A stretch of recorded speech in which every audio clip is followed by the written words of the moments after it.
All I can think is my bike is too heavy. No, I'm kidding. The bike's fine. The bike could have been lighter though, as I said. What's up guys? Welcome to another video, another Phil Gaimons reaction. And this one we're going to be watching a video where he outlined one of his Everesting attempts. This is a second one in a row that he failed, so I'm going to be going along, giving my thoughts and comments as we go. So let's jump over to YouTube and get stuck in. My last attempt was thwarted by, I had good legs, I did my taper right, I had good training block, all that, but it was killed by, it was just unseasonably warm, the forecast lied that day, and it got to be super hot and I had to fail, just kind of past the halfway. I was up on the record at the time, but I was like, this isn't going to be the day to set a good time, as it was just almost 90 degrees. Interesting. So 90 degrees Fahrenheit is just too hot. He said that he got halfway through and he was up on the record time, so he feels like he's got the power, but in conditions like 90 degrees Fahrenheit, it's too hot. Your body wastes a ton of energy just trying to cool yourself down, and it just detracts from performance massively. So, you know, if I was him, is that worth actually going? Was it worth going and doing the attempt? I think so. He probably got a really good training response out of doing an Everesting attempt in suboptimal conditions, and probably got some good acclimation and heat work out of that attempt. So I don't think the attempt was a complete waste of time. Probably worth doing from a training point of view, and that could potentially set him up well for this next attempt where he's going to go out and have a crack. It was correct that day to stop early, not bury myself trying to get a record in bad conditions, and sort of circle back for a better day. And I did that. I totally did that. I had another couple weeks of good training. I had a couple of good little power tests. And I did the taper kind of the same way I always do, the way I've done. Yeah, so he's saying there he did that attempt where it was too hot. He went away, did a few weeks of training, and then he was feeling good. So he was doing some training efforts, felt good, probably got a decent response off that attempt of a half Everest in the heat. And now he's talking about the days before the Everest attempt, the second one, where he's going to have a go. The night before, my bike was all in order. I filled all the bottles, I had everything prepped, ready to go. I also did all the little things that you're supposed to do to stay recovered and stay fresh. And so that device on his leg, I'm pretty sure that's like an eStim unit, similar to the one Lance promotes, the Power Dot. So sends an electrical current through your muscles, activates them. Does it work? Yeah, I'm not too up to date on the latest research on it, but probably helps your muscles feel good in the days before an event when you're doing your taper. So probably worth, not going to do any harm. Eating right, all the basics were ticked. I also learned a lot. And that bottle of cream that he's rubbing into the legs, I think is Lactigo, which is I think it's one of his sponsors. So what that is similar to the thing Lance promotes, the PR lotion. Is just a topical solution you rub into your muscles. The idea being it's got active ingredients that you're intending to take in through your skin, have an effect on your legs. My opinion on those, they probably don't work. Not that there's anything wrong with the active ingredients, so I'm not sure about Lactigo, but the PR lotion as an example, I think it's a bicarb product, that's the active ingredient. Proven to work, but if you ingest it, so bicarb supplements, you ingest them, it acts systemically in your blood and has a proven effect. It's a good performance-enhancing supplement. Though rubbing it into your legs to try and uptake it through your skin and have a localized effect in a muscle, probably not going to work. So some of these products I'm not big on in terms of the lotions, things that you're rubbing in, but some of the active ingredients in them can work. So just the wrong method of uptake for those. Tell me that conditions are going to be good on Sunday, or tell me to cancel it. And they gave me a whole report and the weather. Okay, let's quickly have a look at this. So the forecasted temperature for this day was going to be, we're looking at middle of the day, so roughly 55 Fahrenheit. So let's look at this. That's 12 degrees Celsius. Good temperature. So if I was doing an Everest, there's a scale here. So too cold, and your body will waste energy trying to cool yourself, trying to heat yourself up. So big energy cost if it's too cold. And also just in terms of comfort, you'll be pretty comfortable. If let's say it was 8 degrees Celsius, you'd be pretty comfortable going up the climb, but then turn around and drop down and you'll freeze. So that would just be very difficult to manage if it's too cold. Too hot, I would say probably anything 18 degrees or above is you're going to have a decrement in performance going up the climb if it's above that temperature. So I'm guessing for me, I would say somewhere between 12 to 15 degrees Celsius is probably that sweet spot. And the forecast for the day he was going to do it on was around 12, 13 degrees. So on paper looks good. The weather was supposed to be good and was indeed good. It was perfect out. It was like high of 66 degrees. Like a little bit colder would be ideal. Okay, so he's saying it was a forecast to be a high of 66, which is... Ooh, okay. So on the day, it was actually going to be around 19 degrees Celsius top of, which I think that's borderline too warm. But yeah, let's watch the rest of the video and see how that plays out. But definitely not something that would like ruin my day or significantly slow me down. But when I woke up on the day, I just didn't feel right, and I wish there was a better way to put that. But there's not. I didn't sleep great. Okay, so he's saying he woke up on the day he was doing the Everest. He didn't feel right and he didn't sleep right, so he felt that when he woke up. Then he looked at his Whoop, and his Whoop is saying recovery 35%, so low recovery score on his Whoop. But that's my just my general take on the Whoop thing is, you already know how you feel. So he's already made a comment. He woke up, didn't have a great sleep, didn't feel good. Then he's looked at his Whoop score to confirm that, which kind of goes with what I say. The accuracy of these, the Whoop and HRV and stuff, I find for most athletes, if you just ask them how they feel, they'll be able to predict better how they feel than any of these devices. So, he's answered that there. My Whoop score was just kind of bad. So I'm sitting there eating breakfast, and I thought about calling it off, but I don't really have my legs should be good. I don't have any reason other than the Whoop score. I certainly had good days on a not great Whoop score, and more so in the endurance. You want to be real sharp for a short KOM. For a long endurance day, I definitely have plenty of good long endurance rides where my Whoop isn't full on. Plus, I got my friends coming. Interesting one there. So he's saying some days when he wakes up and he doesn't feel good, he's had good endurance rides. So I mean, he knows himself well, a very experienced athlete. He would know his body extremely well. So that might be for him. But in general, as a coach, I've found mostly, let's say you wake up, you're not feeling good. So whether that you just had a bad sleep or maybe you're running some sort of low-level virus illness sort of thing, that's going to have a bigger impact on your longer rides, your endurance rides. So if you wake up, you've got a little bit of a virus, but you've only got an hour ride and you're going and doing a 2-minute climb maximally, you can probably do that when you're not feeling great. It's not a massive physiological cost of that. I would say the opposite actually of what he's saying. I would say if you wake up and you're feeling a little bit sick and you're about to go do a massive endurance ride or an Everest, that's going to have a bigger impact if you're running some low-level illness. So, he knows himself, but I kind of feel like in my experience it's actually the opposite.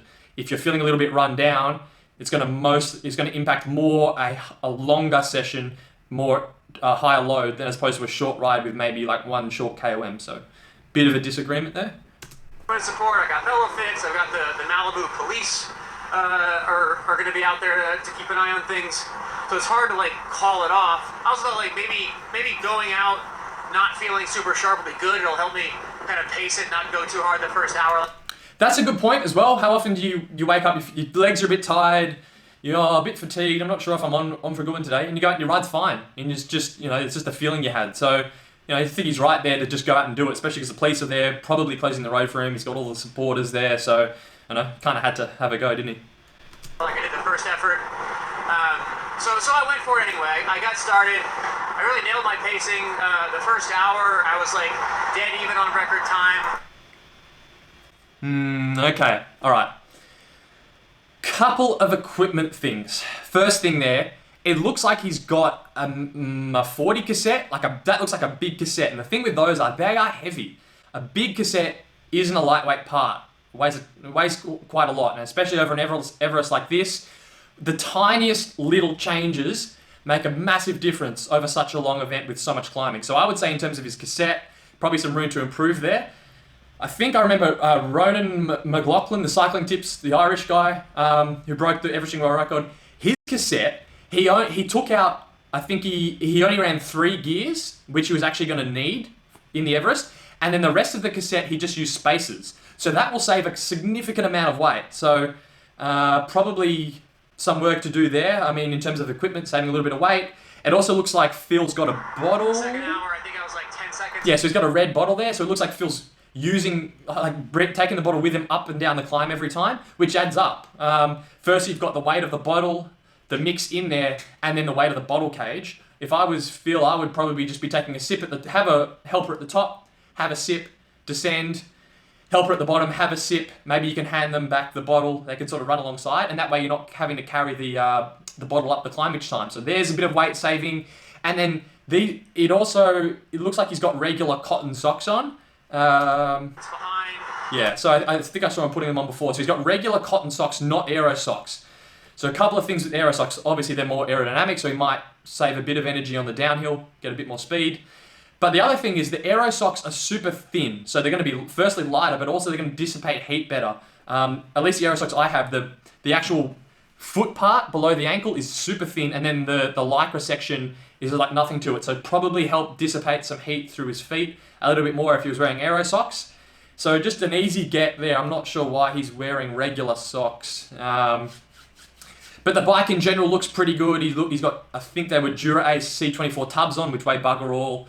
Rim brake, bike would be pretty light, the Factor. So equipment's generally good, but he's not really doing those tiny little bits that some of the other guys I've seen do that have broken the world record. Third hour, same thing. Like I crank it up, 5 more watts, so now I'm trying to do 310 going up the hill. And at the halfway point, I was still like exactly on pace. I was maybe 200 feet down on the record, which isn't like you're in big trouble territory. You see how he's grabbed the gel off the helper there? I would just be doing that with the bottle. So as you go up the hill, get them to run alongside, sip, couple of breaths, sip, couple of breaths, hand the bottle back. And that way you're not having to carry the bottle up and down the climb. And you can take your bottle cages off. But I could also tell, just by how I felt, there's no way I'm going to negative split this day. There's no way I'm going to go faster the next 3.5 hours than I would before. I'm just going to dig myself in that hole.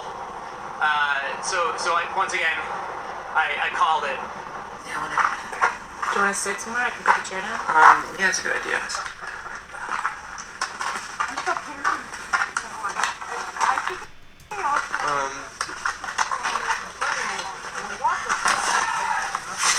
I mean, that sucks. Like, all the helpers there, all that. I mean, it is pressure as well because he's filming. He's filming his attempts, so that's pretty rough.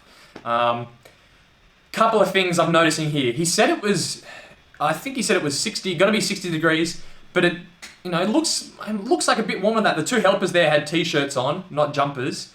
So, and looking at how much salt is on him, it could be a very salty sweater. Some people just salt up really easily, but I think it's still too hot. I think the heat is having an impact here. He's got the power. He says he's got the power to do it, he feels like, but he keeps blowing up. And I would think the heat is probably the biggest contributor to this. I think he needs to wait until he can get a day where it is 50 degrees, 55 degrees Fahrenheit, not the 60 to 65, which is, 18 degrees Celsius. It looks too hot, and he's just cooking himself a little bit. I know what it was. It was the weather was better today. I was just going slower and not feeling as good, even though I don't know what's going on. All I can think is my bike is too heavy. No, I'm kidding. The bike's fine. The bike could have been lighter though, as I said. Yeah, that's, he is saying that he just didn't feel right. So there is a chance that the conditions were perfect and he's just had an off day. But looking at, if you can pick up stuff when you watch things, what the helpers are wearing, the amount of salt on his kit, I think it's still a bit too hot. So aside from the part where I wasn't feeling my best, I'm also questioning maybe this hill isn't suitable. Maybe the only way to break this record is to go to Sean Gardner's hill, which I really don't want to do until, there's a vaccine. It makes more sense to travel. Listen, there's nothing less essential than me going for records. Yeah, traveling around the country when there's no vaccine to do Everest attempts. Yeah, first world problems. When it comes to essential travel only, this doesn't qualify, in my opinion.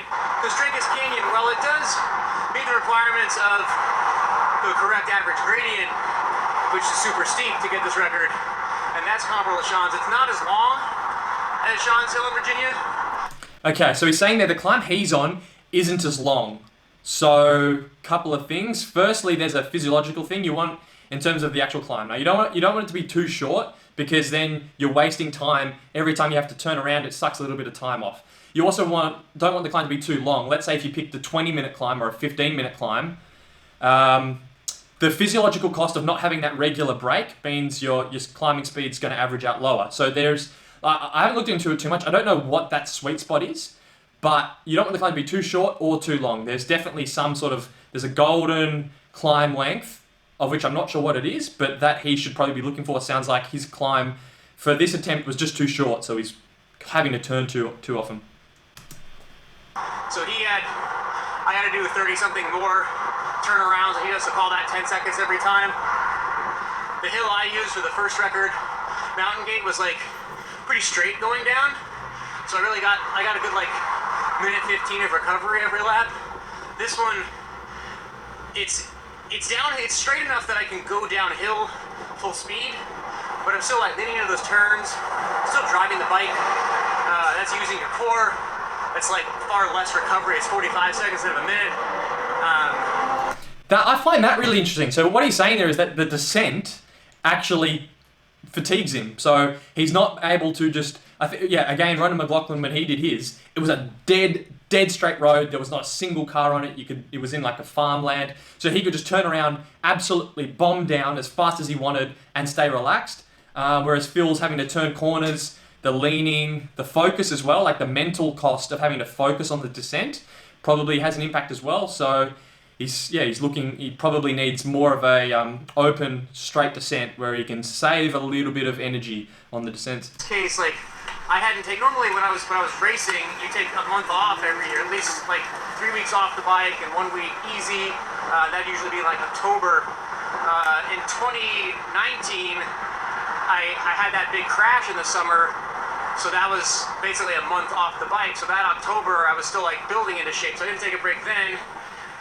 And then last year I was like, I'm trying to Everest in the winter, so I'll hold on.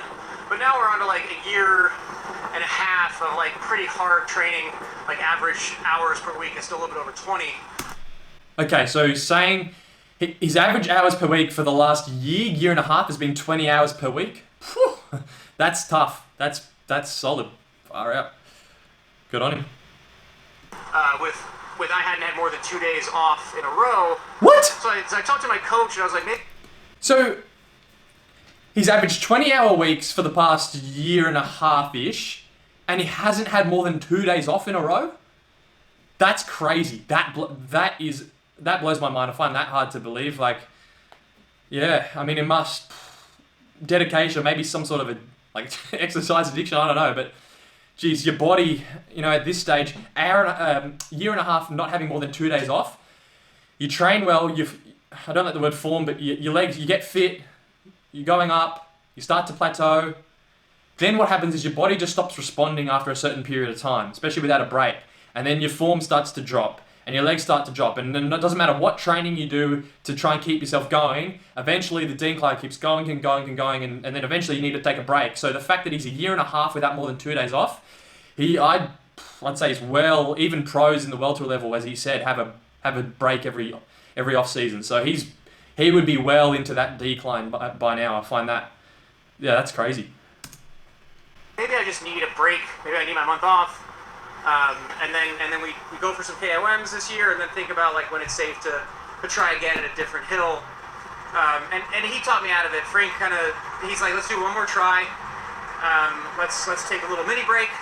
A couple days off, rest up, do a cycle until like I feel good for a few days in a row. So like, do another good 3-week block, something like that. Okay, so what the coach is saying there is you're on the decline, but instead of just cutting your losses and taking 6 months off and trying again next year, it's like trying to kickstart a motorbike. It's like take a little break, then ramp up the training again, see if you can just squeeze out just a little bit more form, do the Everest attempt, and then take your break. Now, does that work?